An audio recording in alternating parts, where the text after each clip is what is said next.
Mieux vaut réfléchir avant d'agir que regretter après avoir agi. Bien des gens qui paraissaient être nos amis ne le sont pas en réalité. Le contraire est vrai aussi. On cherche le bien sans qu'on le trouve, et l'on trouve le mal sans qu'on le cherche. De petits services accordés au moment opportun sont les plus précieux aux yeux de ceux qui en bénéficient.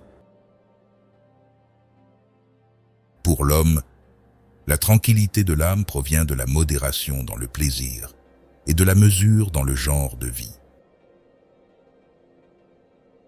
Il est facile de louer comme de blâmer à contretemps, mais dans l'un et l'autre cas, c'est montrer un mauvais caractère. Un homme honnête ne se soucie pas du blâme des malveillants. La parole est l'ombre de l'action. Ne te montre pas soupçonneux envers tout le monde, mais prudent et ferme.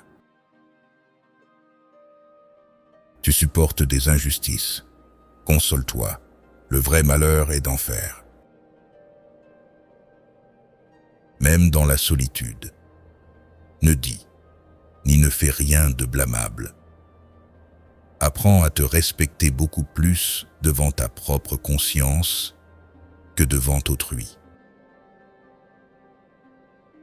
L'éducation est pour les gens heureux une parure, pour les malheureux un refuge. La conscience a été donnée à l'homme pour transformer la tragédie de la vie en une comédie. Ne te fie pas à tout le monde, mais à ceux-là seulement que tu as mis à l'épreuve.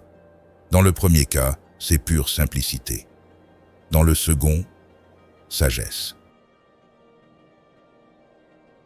Belle attitude. Que penser droit dans le malheur. La modération multiplie les plaisirs et augmente le plaisir. Ce qui instruit les sots, ce n'est pas la parole, mais le malheur.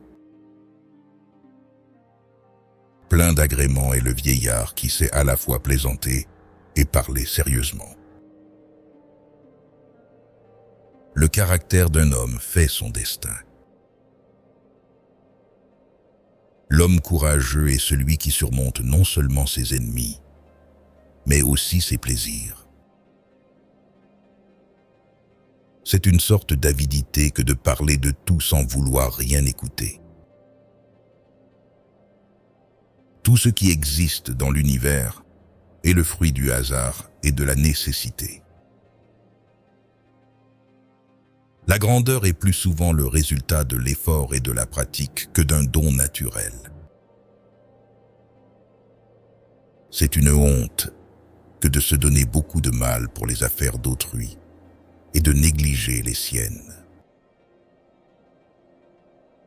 Ceux qui aiment à blâmer sont par nature peu propres à l'amitié. Toute jalousie est sans profit, car en cherchant ce qui peut nuire à autrui, elle perd de vue son propre intérêt. Le bonheur et le malheur se trouvent dans l'âme. Partout, l'homme accuse la nature et le destin. Mais son destin n'est pour la plupart que l'écho de son caractère et de sa passion, de ses erreurs et de ses faiblesses.